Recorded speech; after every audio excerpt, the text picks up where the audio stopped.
Lovely, thank you very much. So we've come back from our adjournment. Emma. Thank you. So I've had a good discussion with the school. What they've said to me is that 7 a.m. to 7 p.m.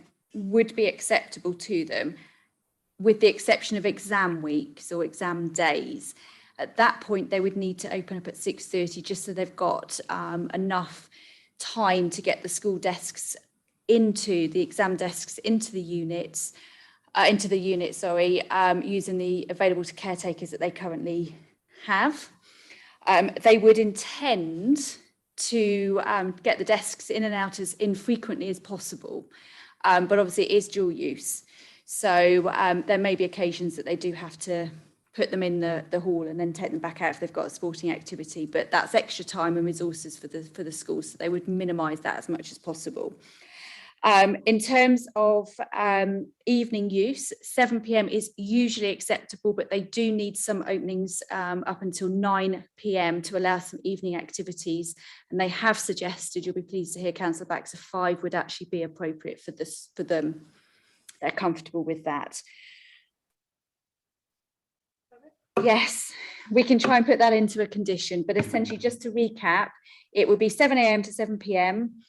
6:30 during exam periods, and maximum 5 occasions where they can use it till 9 p.m. at night, and that's weekdays only, Monday to Friday. Hang on, Councillor Bellamy. Well, I propose then that the opening times, the permitted times, are 6:30 till 7. I don't think that's unreasonable, and it's gives a little bit of flexibility for the exams as well, and with the restriction on 5 times. What? Just turn this off. Right. Why not follow the advice of the officer who said it's perfectly possible to put together something that's agreeable to everybody? Why gild the lily?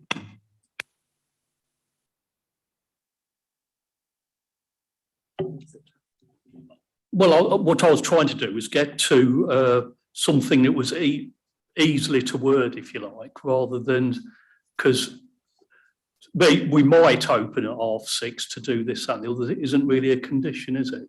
So I'm quite happy to go with the 7 till 7 then, and the 5 times, just to make it simple. So, and 6:30 on exams, yeah. Okay. Lovely, thank you. Can you just? I'll second that. Thank you. Councillor Dilks. Yeah, I was going to second that, but thank you, Gloria. I think I would like to thank the school for that consideration in talking to Emma. I think that does work, and of course, the exceptions for the exam period I think can be written in pretty easily, and so I think we've got to a consensus that we can all hopefully agree with. Thank you, David, as well. Thank you. As it has been proposed and seconded, I'm going to now go to the vote. So all those in favour, please raise your hand. Jackie, I'm afraid you can't vote because you weren't here.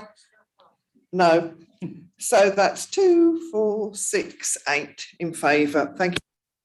That has passed, and thank you very much for coming and being so helpful. Thank you.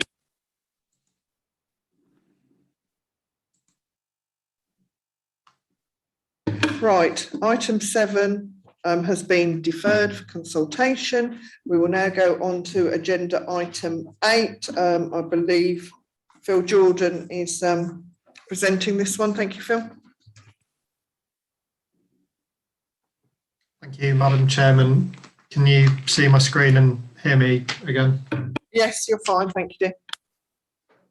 Thank you, and good afternoon, members.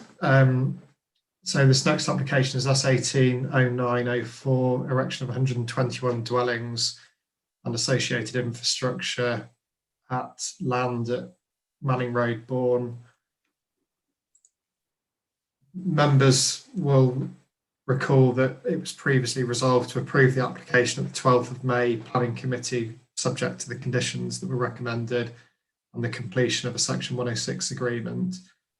During the drafting of that Section 106 agreement, which is now at an advanced stage and in an agreed form, it's come to light that there was a typographical error in the recommendation, whereby the primary school education contribution figure was quoted as being £263,805, and it was actually should have been £236,805.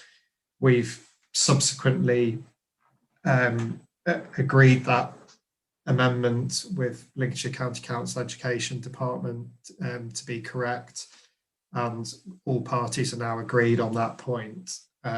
So really, this is just seeking an updated resolution to approve the application as per Section 4 of the addendum report. Just to be clear and sort of the full education contributions are detailed there. So £236,805 for the primary schools, nearly £340,000 for secondary school education, and £73,000 for sixth form provision. The NHS contribution was as per their standard formula, which works out as just under £80,000. And the open space, that there's an amount both on site, but as there was a shortfall on site, there was also an agreed off-site contribution of £62,000, which has been specified towards upgrading facilities on Abbey Lawns, and it's understood that that money would be used towards the skate park project in Bourne. And then also the agreement secures the 30% policy requirement for affordable housing. So I just wanted to remind members that whilst we're seeking an agreement on that typo, these are the full amount of provisions that are in that advanced Section 106 agreement. Thank you, Madam Chairman. That's the presentation. Thank you. Just to remind members that Councillor Johnson, Morgan and Baxter are unable to take vote in this because you were not here when it was heard back in May. So basically it was a typographical error, and we're just confirming that we're happy with the 106. Councillor Baxter. Oh, Dilk, sorry, I've got you two muddled up today. I don't know why. I do apologise, Councillor Baxter. That's okay. No problem. On the basis of what you've just said and what the planning officer said, I would be, it's clearly a discrepancy, a literal in a, has been spotted. I'm glad it's actually come back to get resolved, and I'd be happy to formally propose approval. Thank you. Thank you. Councillor Bisnessing, would you like to turn your microphone on? Thank you. I will second that, Madam Chairman. Thank you very much. So we have a proposer and a seconder. Can I go to the vote unless anybody wants to go into debate? No. So all those in favour, please raise your hand. 1, 2, 3, 4, 5, 6. Thank you. That's passed. Can I just say thank you, all officers, for your presentation. Thank you for coming in here today. May I wish you all a happy and very healthy Christmas and all the very